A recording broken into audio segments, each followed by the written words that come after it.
We're gonna create another succulent here. That's kind of a scoopy version of the spiky succulent that I showed earlier. So as with all succulents, we're gonna start with a dollop of buttercream in the center of the flower nail and attach a parchment square to the top of that nail.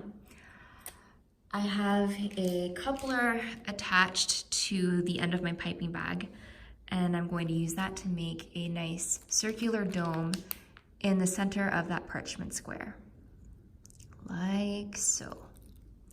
This nice circular dome with a little point, like a big old Hershey's kiss. And then going to put a tip number 80 onto the end of that piping bag. It's kind of like a U-shaped smiley face tip. So I'm gonna go ahead and screw it on. It's really easy to change tips on this bag thanks to our coupler. So screw that onto the bag and twist at the top. And we are ready to start piping. So we're gonna create little petals on to the outside of this circle. We're gonna be spinning the flower nail and putting these petals on. So here is one petal, so to speak, just like that. And we're gonna go all the way around like this. It's gonna look kind of like tips of a succulent. So this is very similar to the leaf spike succulent that I made, and also the succulent with the tip 104. Similar idea where you create rays around a sun like this, and you do it for several layers out. Very simple.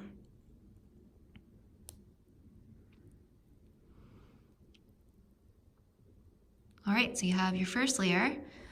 As you can see, it is by no means perfect. But that's the beauty of succulents. You just create lots of layers, and at the end of the day, no one will be the wiser.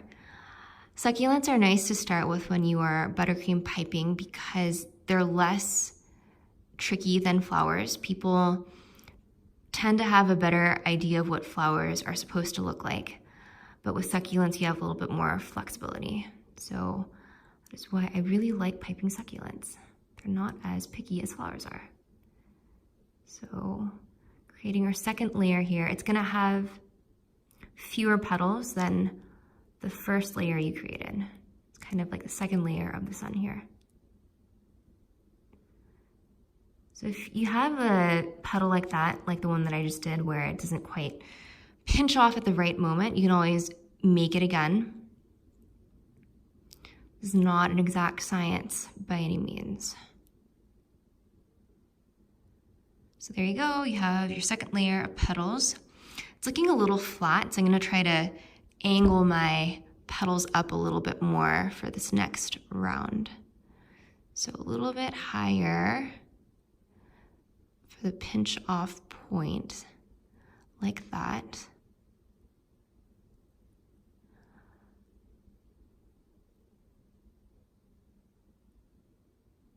I'm having a lot of trouble here with getting this thing to be continuous. So in that case, I just need to squeeze a little harder when I create my base.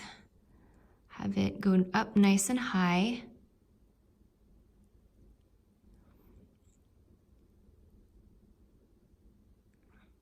So here I have my third layer. It's starting to look a little uneven, but again, that's okay because it's succulent. It's not a flower. So I'm just gonna continue to make petals like this. Going all the way around like rays of a sun.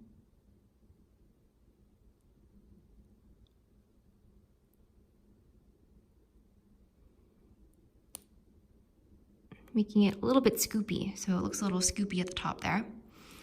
And I'm gonna do maybe my last two go-arounds here. Making them a little shorter since we're reaching the end.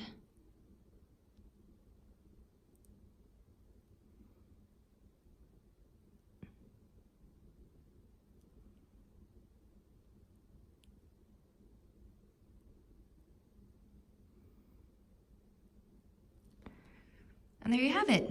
You have another version of the spiky succulent here.